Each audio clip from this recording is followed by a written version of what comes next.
Today, we have Dan Spence from SolarWide from the Sunshine Coast here, and he can tell us all about solar, all what's happening today. But before you really start the podcast, we do have to ask you a big favor. It's a common tradition here. Just to get us the good vibes, could you please touch my ball? That one. Absolutely, Marcus. Oh, there we go. Yeah, no, keep it a bit longer so that it actually gets the vibes going. You see, that's very nice. Thank you. That looks right. You feel better now? Yeah, absolutely. Thank you for performing that little welcome act. Tell us a little bit about SolarWide. You're on the Sunshine Coast. Yeah, it's a great spot. We're fortunate it's the Sunshine Coast, so we get lots of sunshine, which ties in very nicely for solar. So, how did you get into it? I think your dad used to run the company first, so you're second generation now, is it? No, we all started it together. So back in 2011, February 2011, I think it was, we started. Had a relative that was working for a solar company that sort of had explained this new thing to us that hadn't really been seen much before, and we sort of saw what they were doing and thought, well, we can do a better job than the company that he was working for. So he came and worked for us as well, and it all started from there. I mean, what's the key that has been the magic of your success? I think quality of product, quality of installation. In the early days, nobody really understood the details of solar or what could go wrong, and we all learnt the hard way, and we weren't any different. We sold products that weren't super cheap but weren't as good as we would have chosen now, for example. So that's the biggest thing. Those products that have failed, we've had to replace, and fortunately for our customers, we've been around, whereas a lot of companies, they folded and the customers have left with all these what's called orphan systems, and they've got no help. So if you bought really cheap, then you actually pull it off? Pretty much. That's often the case, is that it'll get pulled off the roof and replaced, and there's no other way of fixing it in some cases, unfortunately. So whereas if it had been a quality system at the start, it'd still be going now, and you'd have many years to come still. So pay a little bit more at the beginning. Yep. Get the better quality gear, especially on the Sunshine Coast. What's your conditions there? Humidity? So are they tough on a system? Yep. High heat, high humidity. Our office, for example, is about 1 minute from the beach, and we obviously naturally do a lot of work around that. High salt levels as well, fairly high wind. So that all takes its toll on a solar panel or an inverter as well. If you've got an inverter that's being positioned outside in a high salt environment, that's going to cause problems too. So, for us, just go quality. We don't even touch the mid-range anymore. It's not worth it, because we've tried that and still had issues. So we've just got to stick to that quality end of the market, and it's paying off. We've got a very good name because of it, and we don't get too many issues, which is good. So you don't look backwards fixing the old stuff, but you can focus on the new technologies, etc., is it? Correct, yeah. And also that protects our business as well, which therefore protects our customer, because a lot of companies that are still selling cheap systems now, like you can still pick up a 6.5 kilowatt system for, $4,000 or $4,500, but it's probably going to fail. The company that installed it's probably going to be disappearing, and it's going to be the same problem over and over again. Whereas us, it costs a bit more, but we don't have to waste our time or money going back to fix all these systems, because they just work and we get very few issues. If I can get a benefit of $1,600 or even $2,000 out of a good solar system per year, and I pay $4,000 more for quality versus crap, in 2 years I got my money back, but I potentially get a system that lasts 10 years longer. Exactly. So I'm actually $16,000 better off. Yep. Is that the logic? Yep. A lot of people look at it and they go, oh, but I can save X amount now, and you can, but in a very short period, that system that you're putting on could pay for itself by going quality, and it's not going to take maybe another 2 years, as you say, to pay for a quality system in terms of the return. It's worth just taking a little bit longer to get an ROI than rushing out trying to get your money back in 2 years and then it failing in 3. yeah. It's actually a bit greedy, really, to expect something that's supposed to last 25 years to get your money back in 2 years. Yeah. But you go into any pub in Australia, there's pokey machines everywhere. It's a gambling nation, and people will see that $4,000 price tag and go, well, let's try it. And unfortunately, they get burnt. Do you sometimes get called out to systems that are dead as a duck and there's no manufacturer of the products around and the customer has high expectations that you can still bring it back to life? All the time. People are naturally hopeful that this system's broken and they're going to fix it for $5. Unfortunately, it's just not the case. It's going to be, in some cases, you'll get there and it might be a 8-year-old system that's, it's got recalled isolators on it in a lot of cases. Sometimes there'll be all sorts of other problems alongside the problem that we've been called out for. So when you get called out, what are the key issues why the system can't be repaired? Is it that the framing is corroded and you can't even get the panels off? Is it water ingress? Is it that the fuses have blown? Is the inverter is dead? I mean, what are the key reasons? Water ingress is the biggest issue, and you get water into panels, they're just going to stop working. So panels, can they be repaired if there's a problem? No. If you've got if it's something like an MC4 plug on the back, potentially if that's burnt out, you could, chop it off and put another one on there. That's going to be all right. But if you've got, a seal that's gone or a junction box that's gone, it's the panel's broken and needs replacing. So and that's all right if it's in the time of, short time of installation. They're easy enough to find. But if you're looking at something 5, 6, 7 years down the track, if the manufacturer's, disappeared, it's going to be a very hard thing to do. So for us, it's just put something good on. You don't have to worry about it. You're gonna have a system there that you're not going to have to keep fixing and patching up and paying for people to come out and replace parts or get it going again. So just do it once and do it right. What's the mix now with customers going for batteries as well versus going solar only? Batteries are getting hugely popular, which is something that I think we all knew would happen, but I didn't think it'd happen as much as it has in the last sort of 12 or 18 months.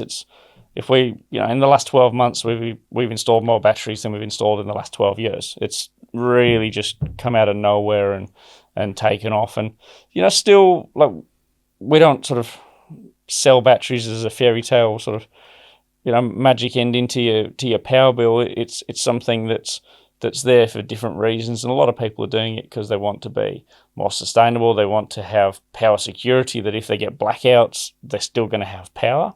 Obviously, if you're in a rural area, you could potentially have a generator, but if you're in suburbia, you can't really be having generators running. So, people wanting blackout protection is a big thing, and a lot of fears about grid security and the grid dropping out. So we're getting more and more people doing it for those reasons, and then just the people that just want the battery because they want the newest technology or want to be part of the sort of the battery revolution that we're going on. And the world is electrifying. Everything's going electric, whether that's not just your lights and your power points, but now we're seeing it in a huge way with cars. And, you look at electric scooters that weren't even on the streets 2 years ago. Now they're bloody everywhere, tearing up the roads. Sometimes illegally. Most of the time illegally. Yeah. As a small local business on the Sunshine Coast, you're also obviously a local employer with your staff. Yep. How much do you depend on your staff? How important they are to actually deliver the quality out to the customer? All our installs are all done in-house, so we don't subcontract anything out. We tried that when we first started, and it didn't work. But basically quality wasn't there. You don't have that same control, and what you think is being done isn't necessarily getting done. So for us, having the staff in-house has been really important, but making sure that they're happy is crucial. And like the apprentices that I talked about earlier, we've got training boards set up for them to sort of practice doing other bits and pieces as well. I don't want to put an apprentice through an apprenticeship to be an electrician, and they get to the end of the 4 years and they don't know how to be an electrician. They need to know those other bits and pieces as well. So keeping the staff happy is important. install crews, it's a really hard job. It is especially in in the Sunshine Coast, it's hot, and in summer it's a very, very hard job. So got to keep them happy, got to keep the morale as high as possible. So you're basically focused on keeping them happy, because happy staff means happy customer. Exactly right. Yeah. If you got a staff member that's unhappy at work and grumpy, then that's going to be passed forward, and the customer's going to see that, and you don't want that. But customers bought a quality system, they need a quality solar system, but they also need a quality experience when it's getting installed, and that's what they can see. Can you put really genuinely your hand on your heart and you say solar will save money? Absolutely, solar will save money. We've seen it for 12 years. I know myself. I've got 11.5 kilowatts on my roof. It's solar saves a lot of money. If you are out all day and you've got nothing being used in the house, your savings are going to be lower. But if you've got things like hot water systems, pool pumps, you've got people at home, or even just high weekend use, solar is going to save you quite a substantial amount of money and pay for itself fairly quickly as well. I would say that a crappy dappy system possibly can pay itself off within about 2.5 years. Yep. But what about the quality system? What's the time frame for that? Oh, look, it depends, but sort of in that sort of 4.5 to 6 years. We're now seeing more and more electric cars being promoted. The new federal government's pushing it. Electric cars and solar, is it pushing the product? Yeah, a lot of people that are getting the EVs, they naturally want to be able to charge that car as cheaply as possible. They'd much rather charge it at home rather than go and sit in the supermarket or sit in the shopping centre for ages whilst their car charges. So a lot of them are putting solar on so that their car can charge throughout the day. And you guys can help with that? Yep. So we could do EV chargers as well. That's our main focus of the business is solar batteries, and EV chargers. From 4 or 5 years ago to now, have you seen a difference in the EV charge requirements and requests? Huge. Yeah. 4 or 5 years ago, we didn't have any requests for an EV charger install. Now it happens, multiple times a week. So, it's a growing industry that's developing.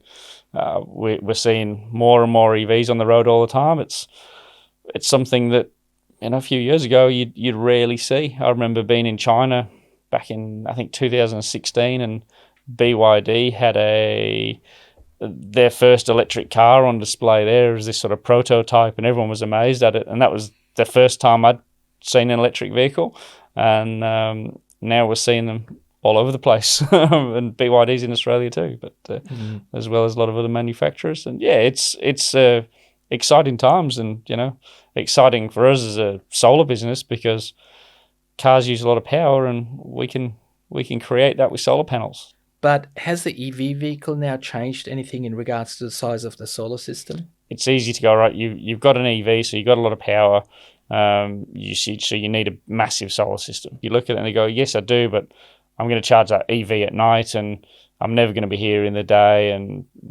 blah, blah, blah.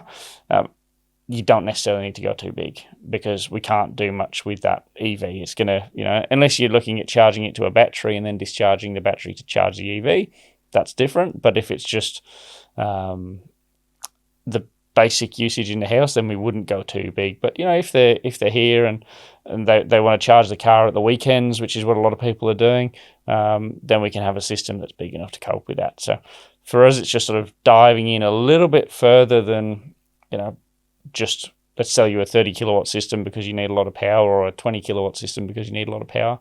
Because if that system is not being used, they're going to be one of those customers that is going to be pretty frustrated with solar because they've been misled or didn't understand what they were getting. And for us, we'd rather educate the customer a bit more, and then they're happy with the outcome. We want them to go and tell all their friends and family how good solar is, not the opposite. So, and unfortunately, we see it a lot. People, they've bought 13 kilowatt systems and all they needed was 3. But the salesman got a commission and the company got rich, but it wasn't the right thing for the customer. So for us, I'd much rather sell you a smaller system than a system that's too big. That's sort of what we're based on. Our reputation is a quality reputation. All our Google reviews are great. You don't get that by misleading people. So talking about Google reviews, what's that look like?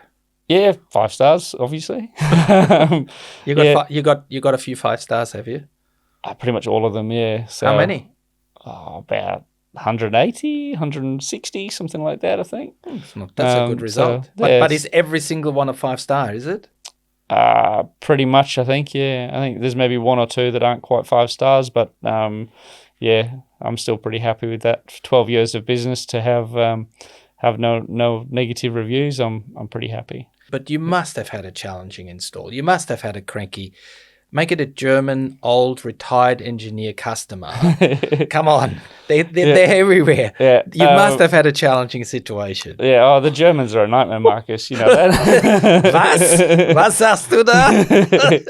But, no, yeah, the retired engineers, they're great. They certainly are challenging and very, very detailed. But you know what? We like them as well because we get neighbours that ring us and they go, "Oh, you kept Franz happy, and if you keep him happy, then I don't even need to know anything. Just sign me up because he's happy. He's a hard man to keep happy." So yeah, we see that a bit, and we've got some customers that are very, very, very, very detailed, and that's also part of the market that we're in. We're in that quality end of the market. For us, don't want to touch the mid-range or the cheap stuff anymore. It's just prone with failure, so we just stick to the quality, and with that comes that certain type of customer as well that is concerned about the quality and then has the questions and things. So that's all right. We like them because they do, and a lot of our business comes from referrals. So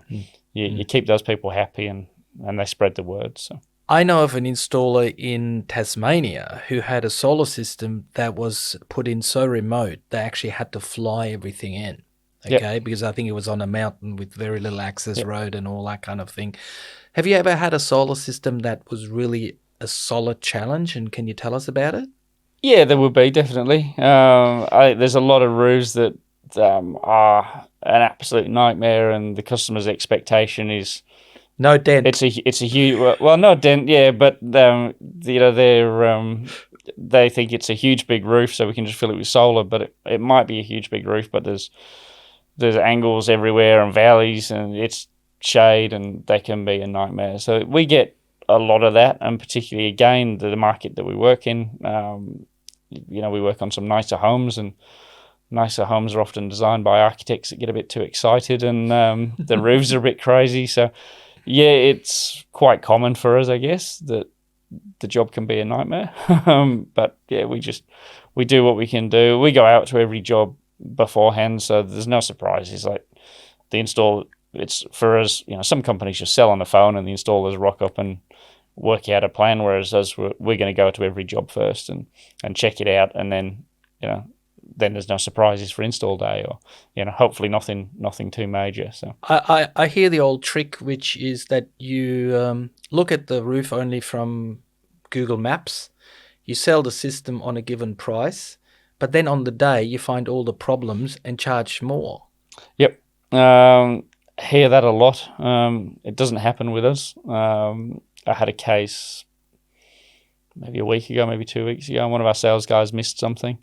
The salesman had sold it as a 3-phase site, and it was it ended up being 2-phase. And in credit to him, it was a very hard thing to see. He's not an electrician, so hadn't sort of taken the board apart or anything like that, obviously. But it all appeared to be 3-phase. It ended up being 2-phase. So we drove out 2 single-phase inverters out to site, put 2 single-phase inverters on rather than 1 3-phase inverter, because a 3-phase inverter won't work with 2-phase power. It's not going to happen. It's not even going to turn on. Customer was happy. We're not going to turn around and go, "Oh, by the way, you owe us an extra $800. We just went, "Yep, that was our mistake." We put them on there. So there's no different to the customer. They had instead of 1 3-phase inverter, they got 2 5-kilowatt single phase, so they still end up with a 10-kilowatt inverter. But yeah, for us, we're not going to go out and then go, you need to pay us more money because we missed something. So it's in 12 years, I can't think of a single time where we've done that, and I don't think there ever would be a time. And like that situation last week, it was just, it was a mistake. It gets sorted, and it's done. And you got your 5-star review. Yeah, of course.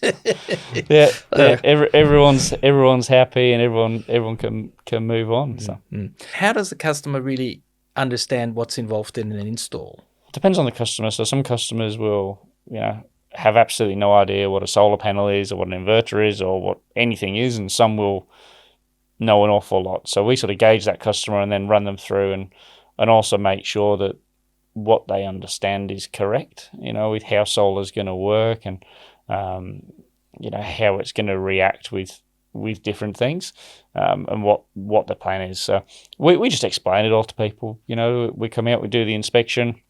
If they want to go ahead, then they sign off on the quote, and then we get the application in through to the network providers, through to Energex or Ergon, and they'll approve that system generally, or they'll come back and say, it needs to be smaller, or you need to be export limited, or whatever it's going to be, and then we can install it. And then once it's installed, the retailer will come out. So whether it's your power company, AGL or Origin or whoever, they'll pop out and replace the meter or do an upgrade on the meter, and then it's running. It's a solar system. I think a lot of people don't understand really if they want a solar system or a solar and battery system.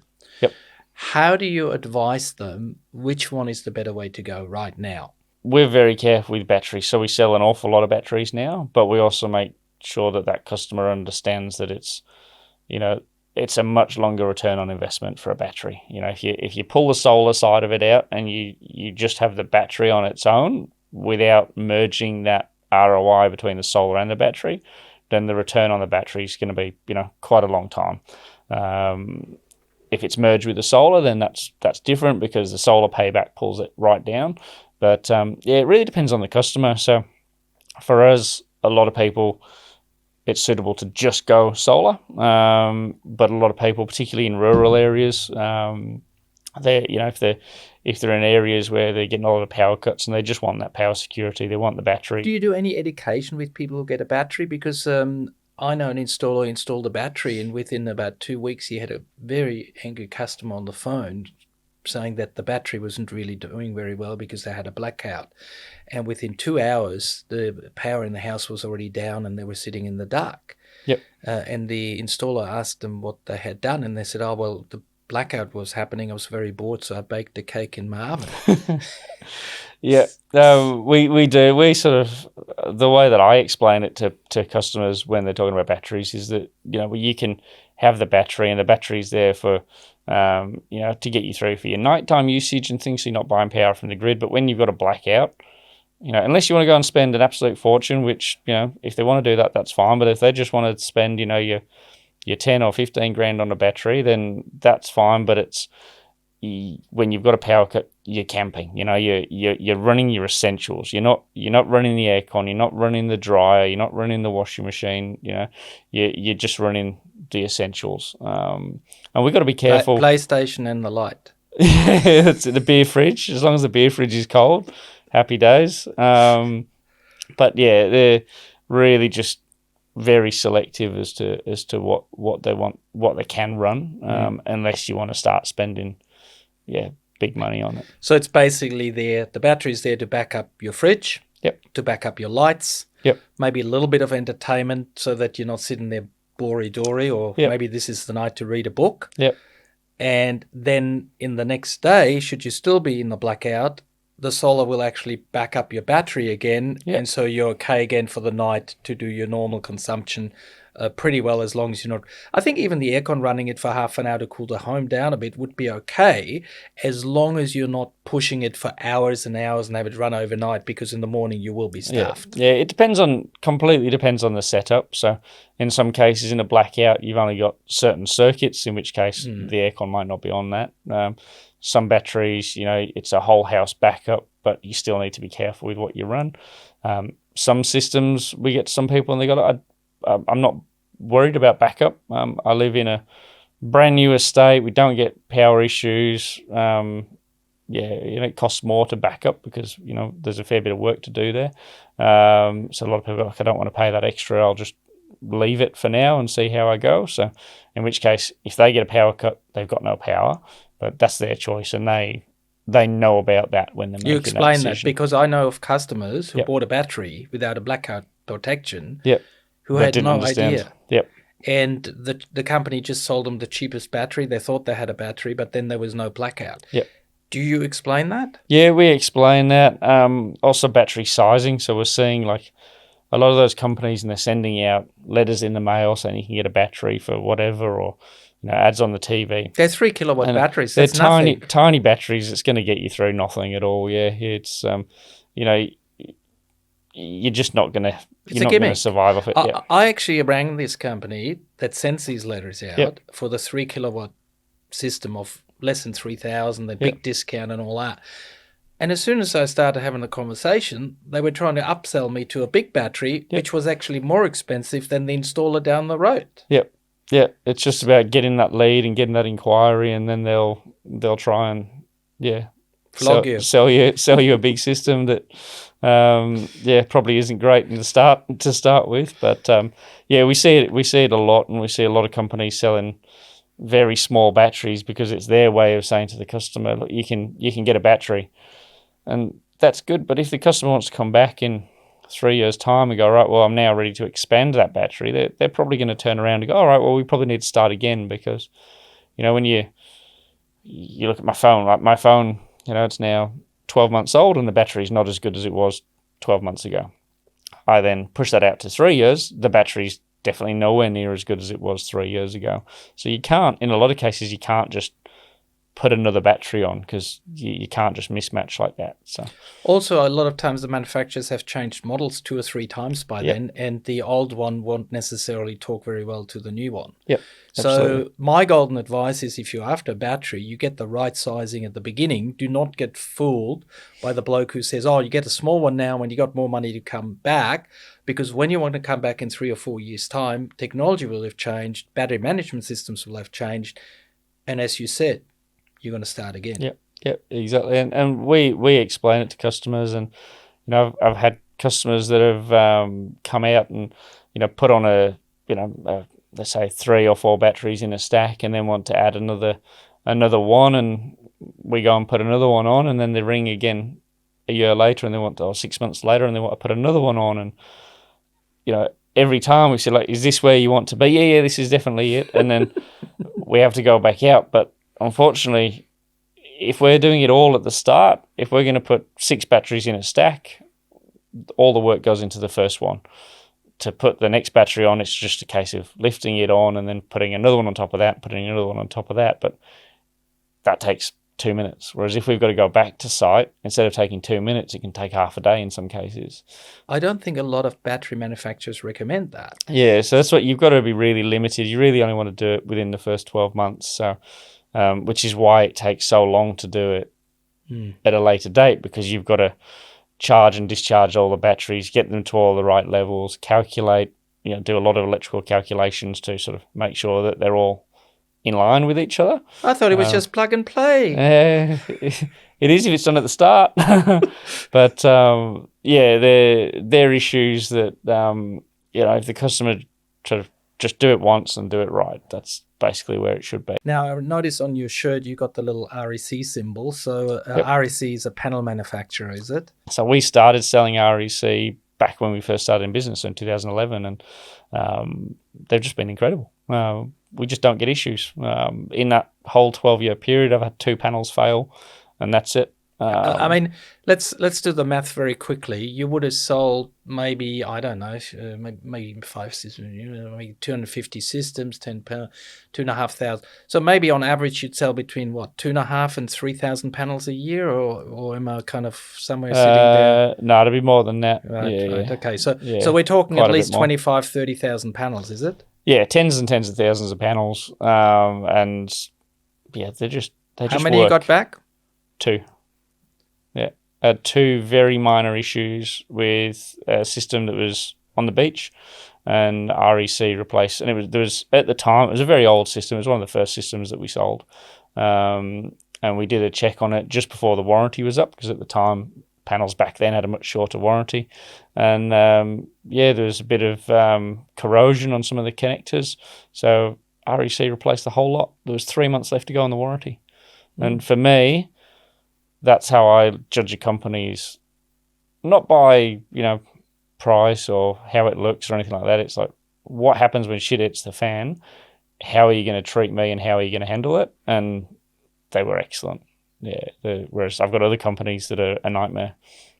Pepe Le Pew. Yeah, it's hard sometimes. So what, you want warranty? Yeah, no chance. We got tell the customer to jump. Yeah. It's look, we've seen it now on a panel that we did sell. That was a mid-range panel, and they went, they disappeared, and supposedly they didn't go bust, but they sort of just left Australia and wouldn't respond to anything, and now we've had systems that have failed, and we've had to replace them at our cost, because if the system's failed, we need to get that running again for the customer. The consumer law then unfortunately puts you on the hook, doesn't it? It does, and we're fully aware of it, and we got to make it right for the customer and get it working again. So that's what we do, and unfortunately, when that company comes back to Australia, which they've now recently done, that hurts a bit because they still won't warrant anything. No, because they've started a new ABN. Yep. yeah, that's it. Same branding. It's not us. I know it's the same logo and the same people in the same office, but no, it's a different company.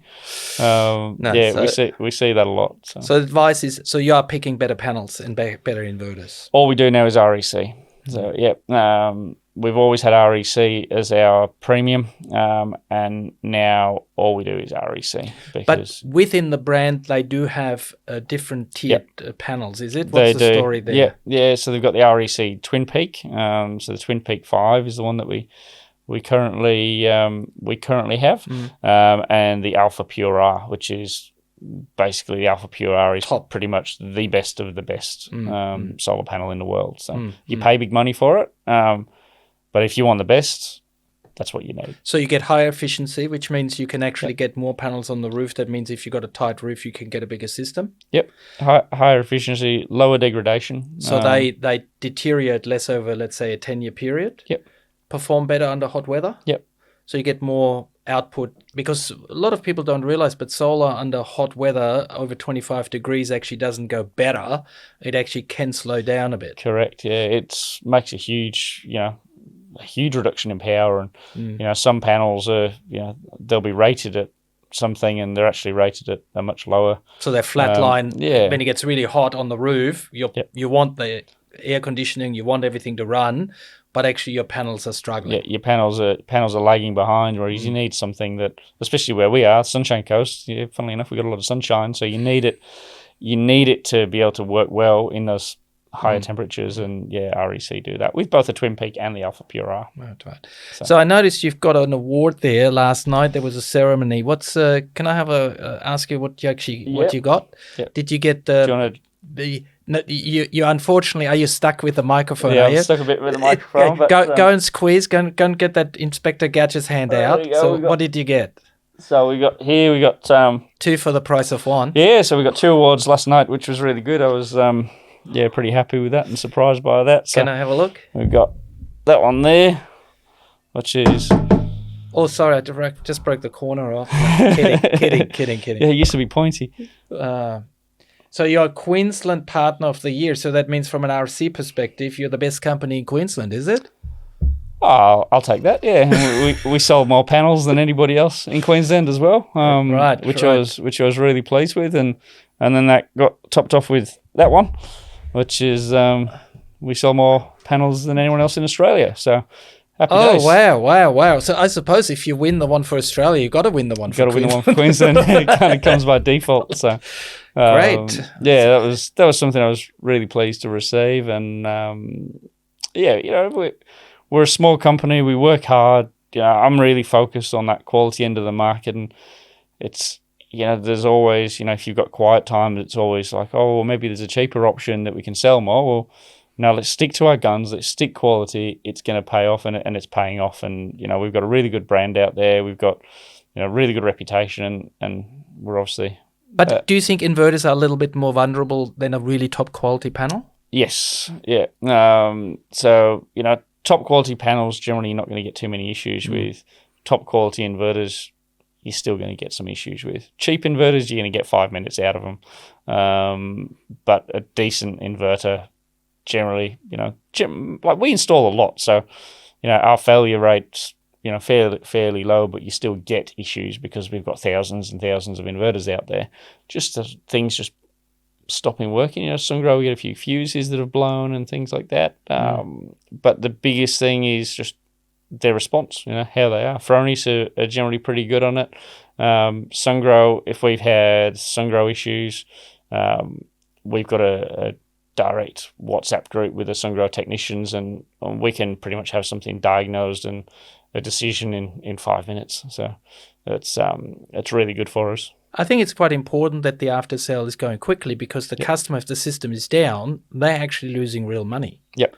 So it's no good buying a cheap system and then have it out for 3 months and you're missing out on the money. And 3 months, people think, it can't be happening.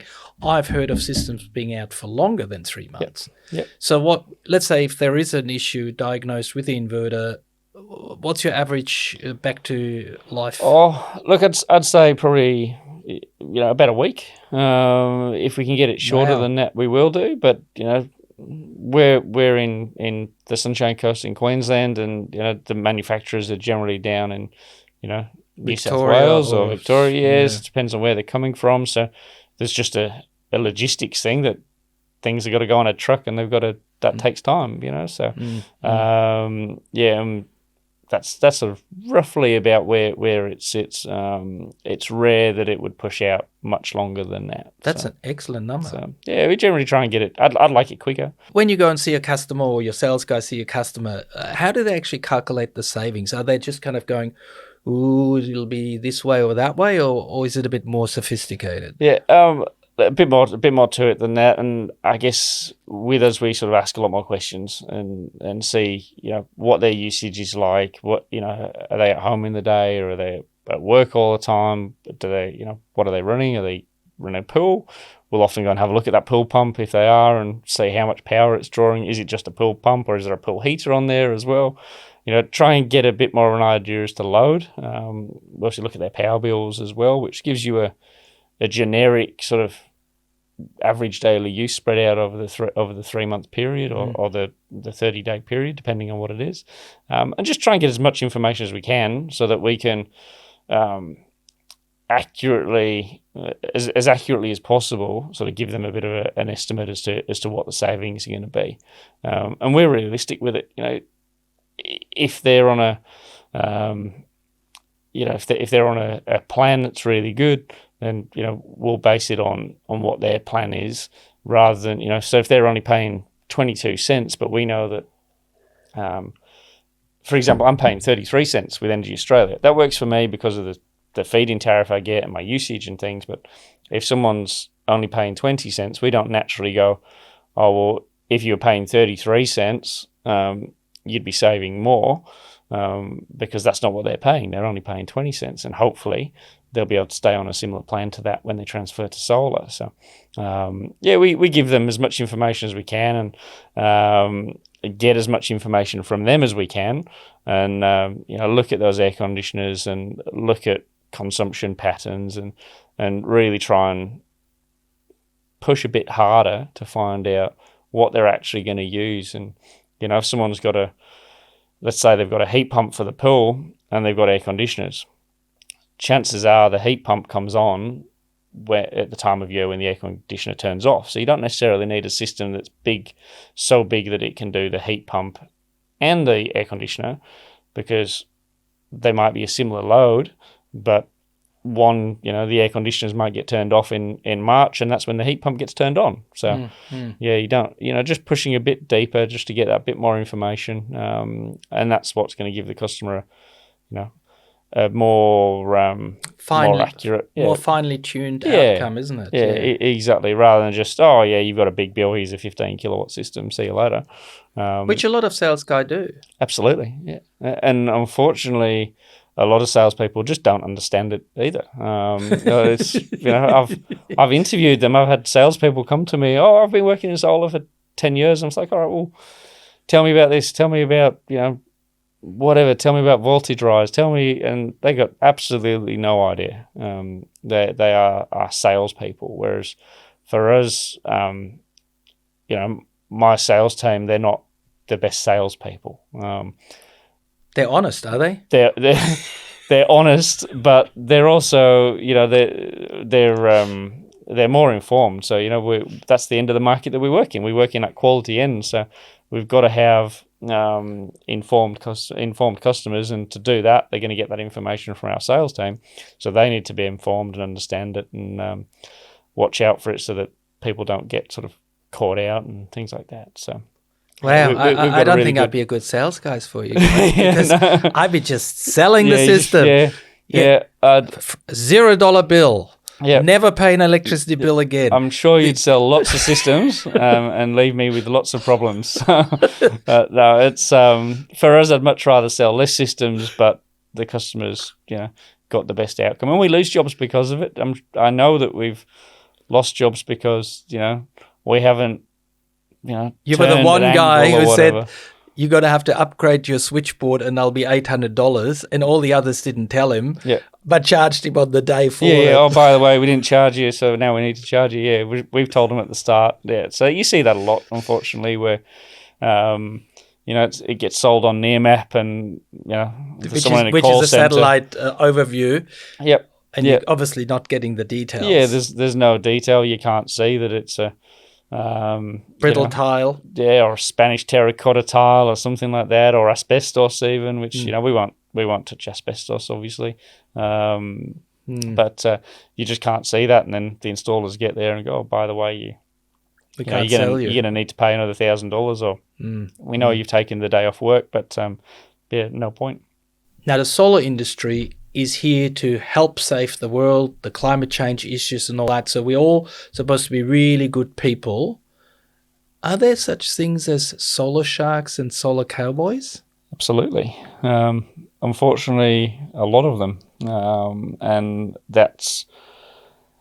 I think it's a mixture of people that are just out to make a quick dollar. And, I'd hope that people don't deliberately want to just take people for a ride and rip them off, but I know it certainly does happen.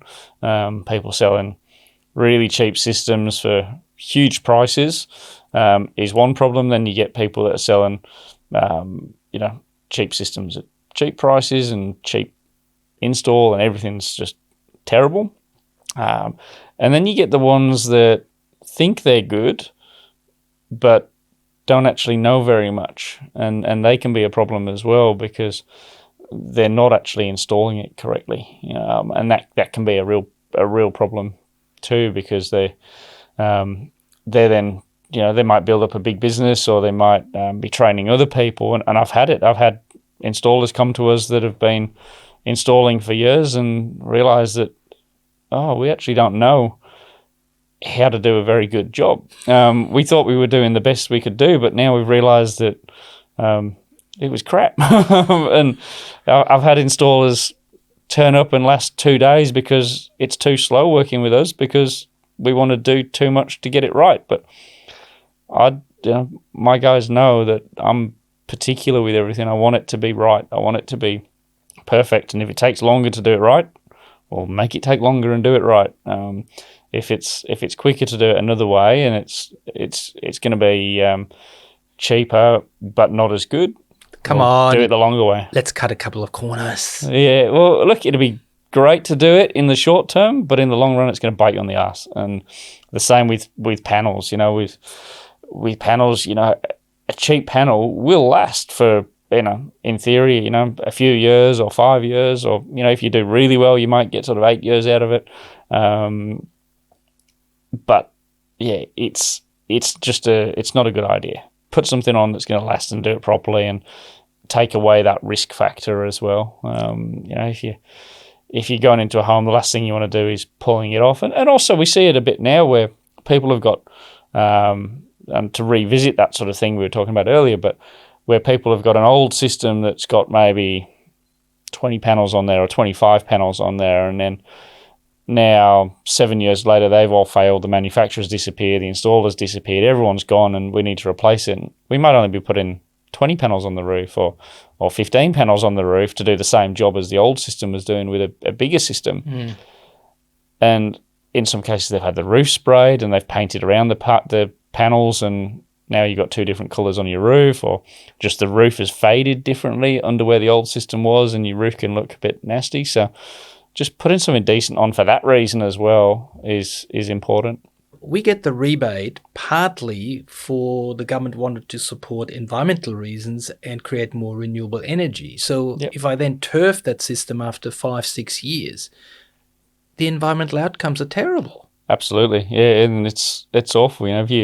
I've seen pictures of warehouses of just piles and piles of panels where they've just ripped the metal off, they've ripped the frame off to use for whatever, and all the glass and all the cells are all just there piled up, and that'll all go in the ground one day. And that's not good for the environment. It's terrible. And we've sold panels that have failed, and lesson learnt to us, and that was in the early days of business, and I wish we'd never done it, but at the time we thought they were okay and a sort of slightly cheaper alternative to the real top end. In the long run, it didn't work out. We've replaced thousands of panels, and that's cost us a lot of money, but also it's cost the environment a lot too. And we learnt from that, but unfortunately, a lot of installers, and I don't like to say most installers, but it's probably not far off. A lot of them are selling that mid-range and the lower range system that's just not going to last the test of time. We live in a brutal country with harsh environments, and solar panels they get hammered. So you need something decent that's going to last. Whereas the cheap ones are going to get ripped off and they're going to get thrown in the ground. And the recycling facilities that are just starting to roll out, we're seeing a couple of them. A good idea in concept, but I know a lot of installers are just taking them to the tip because it's cheaper. Or it's easier in some cases, in that they can just load the truck up and just go and drop them all off. Or it's not good. So in the future, really, you would say that the waste transfer stations shouldn't accept solar panels, so they have to go into recycling. Yeah, I think they should go into recycling. Yeah, I think that they can, obviously, to take the metal off's easy, but to separate the cell from the glass from the back sheet, that's a much harder process. And it's an expensive process. But you need good facilities. You need good facilities, yeah. And it needs to be, I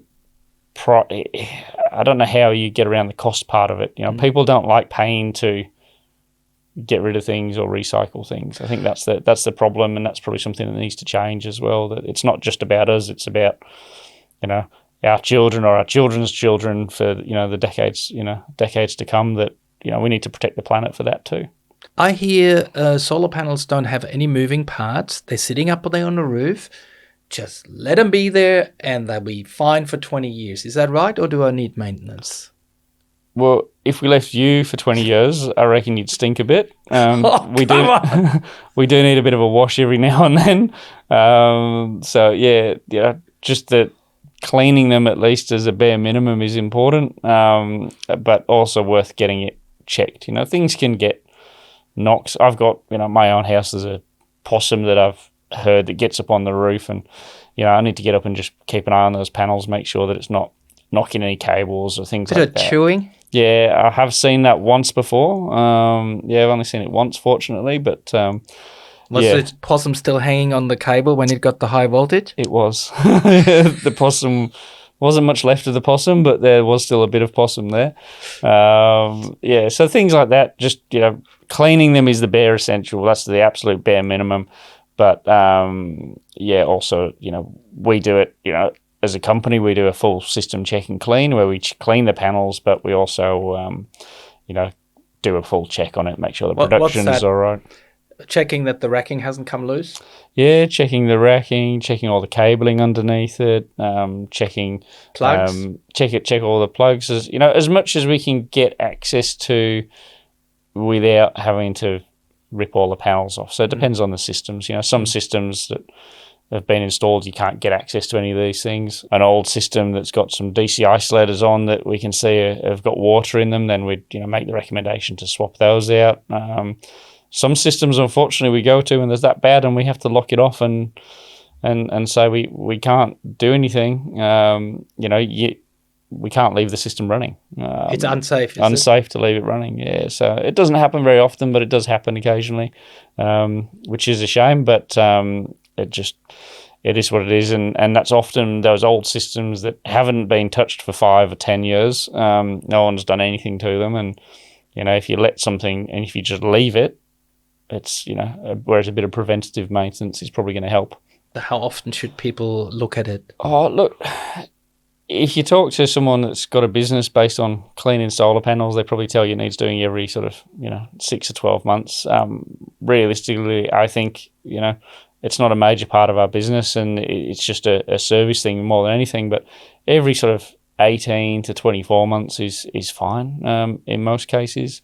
You can obviously, if you're able to clean it from the ground or anything, you can do it yourself if you want to, just to be able to clean the panels, but we recommend getting a full check and doing it properly and making sure everything's all right. But a lot of people, of course, do it themselves.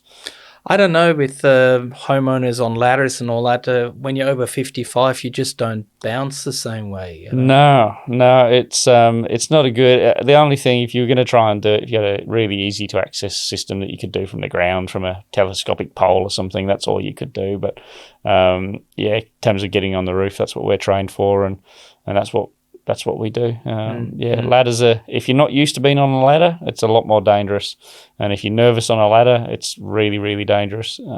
Because you're trying to lean over to brush things and wash it, and that's when you can really lose grip, etc. Yep. So, what's a good service call nowadays, the cost range? Oh, I think a 20-panel system with a full system check and clean with us is about $300. Right. That's alone the price of the flowers when you're in hospital, isn't it? Yeah, that's it. It's you don't want to fall off a ladder and break your leg or whatever and end up off work or whatever. It could be worse, or fall off a roof. I've seen people clean the panels with the Kärcher hard pressure cleaners, etc. Is that a good idea? Absolutely not. No, hang on. It gets all the grime off really well. Yeah. It does. It will clean them really, really well, and it will also blow out every seal on the panel and fill the panels with water and void the warranty. So it's, I've seen people doing it, and I've seen people advertising on Facebook groups for panel cleaning with a picture of them blasting the panels with a pressure washer, and I've called them out on it a few, and not in a nasty way, but just to let them know that they're exposing themselves to damaging the panels, and they're going to have to they've made a little bit of money, and they're going to have to replace a system worth thousands. No.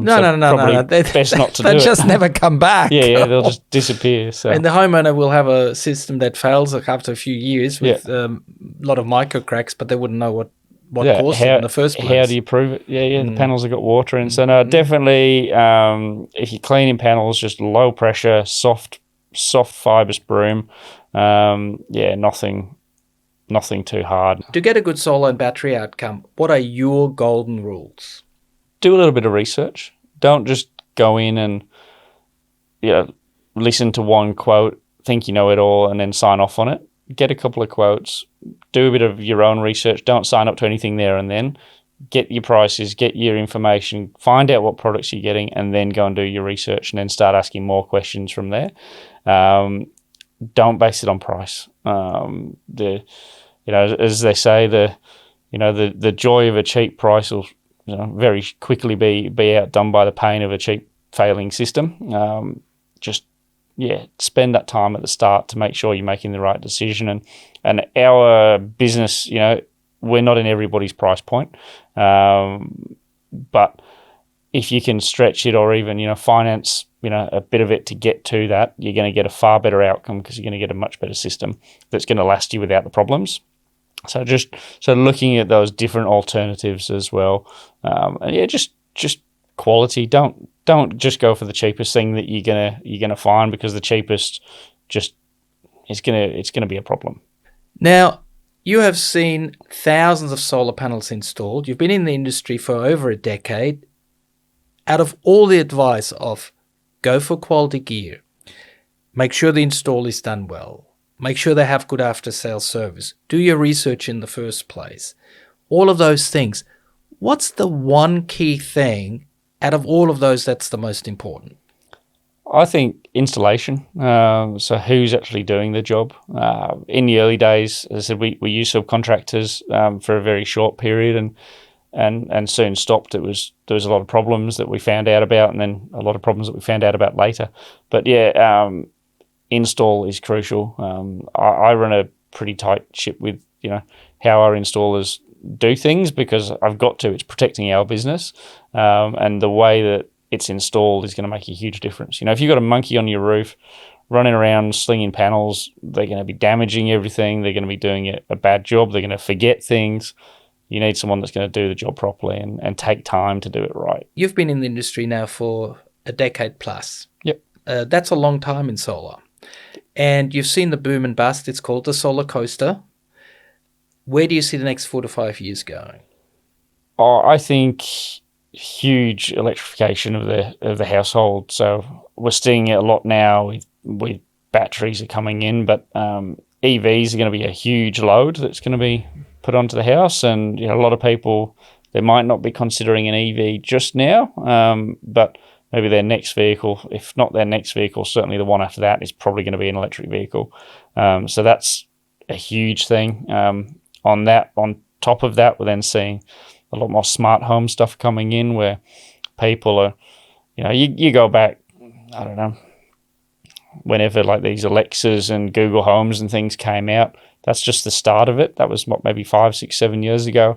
And there's a lot now that can be tied into those, and you can turn your lights on, you can, open the blinds, you can open the garage door, you can have someone coming around to do the plumbing, I can check my house, what's going on. Yeah, that's it. You can let the plumber in that's coming around to, fix a leak or whatever. If you want to, you can open the garage door and in they go. It's it's all changing and developing and pretty exciting, I think. I think there's, gas is, I think going to start to phase out, and we're getting more and more with electric there. So yeah, for us, we're in a great position, because when you've got a lot of electricity that's needed, well, we sell solar, so we can sell more solar.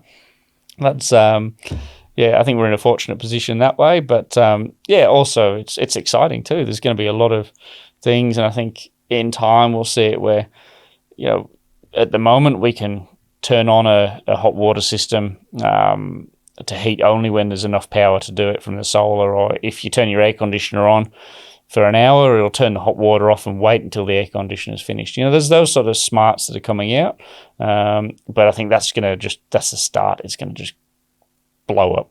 There'll be a lot that'll come from it. Wow. Now, from a family point of view, you are a family company. Yep. So your wife works in the business? Yes. You got children? Not in the business. They're only 12 and 14, but that's the plan, that one day they'll be in the business. Mate, that's the best age to get under the house into the tricky corners. Yeah, throw them in the tight roof and throw them through. But they're I say that, but my 14-year-old's bigger than my wife now anyway. So the 12-year-old's getting closer, but that's, and that's part of why we do what we do. Is I want something that's, if I do hand the business down eventually, that I'm not just handing down something that's just hanging a business in there of problems. Yeah, you want something that's, something good. You want to be proud. I want to be proud of it, and it's if they do decide to come into the business, when they're older, then I'd love for that to happen. But it's you want it to be a good business as well, and you want it to be built on good ethics and good everything about it. I think everyone's happy. No one's getting screwed over. Everyone enjoys where they work. So yeah, it's good. If I'm your accountant and I look in analysis, your biggest weak spot is possibly that you're too honest. Yeah. Yeah, we could make a lot more money by selling cheap solar systems. but then we'd have to close down in a few years which is what happens so often, because you just have so many issues. And we see it time and time again, where people had solar installed, the installers disappeared because they had all these problems. They had $1 million worth of recalls, so they folded the business and disappeared or whatever. So yeah, we could make a lot more money by selling cheaper systems, but for shorter time, but it's a short-term view, whereas my long-term view is let's protect the business by selling quality. Let's protect the customer by selling quality, which means that the installer can still be around, which is ourselves. And our name is built on that. And I think people are slowly starting to come around to, you can't just whack a solar system on the roof that's cheap and expect it to be good. I've been involved in selling 1 million solar panels into the Australian industry. At one stage, there was 5% of everything on the roof. And I do tell you too, you buy cheap, you will feel good for 1-2 years, but after that, if you value your time, you will actually have paid more than if you bought quality in the first place. Yep, absolutely. Yeah. All right. Well, look, I really thank you. We'll give you a bit of paper to pack your 2 awards. Thank you for touching the ball. Yeah, and no really, problem. I think we got a good insight in your thinking, into solar as a whole, and into SolarWide as the company. Yep. Thank you so much for being here. Thank you. Great, Dan. Hope to have you again. All right. Yeah, next time. Want more energy answered? Visit yourenergyanswers.com for quality energy products, tools and calculators, and find your quality local installers. Please support the channel by liking the video, hit that subscribe button, and ring the bell, and check out all our other videos. You're still here? I'll see you next time. Bye.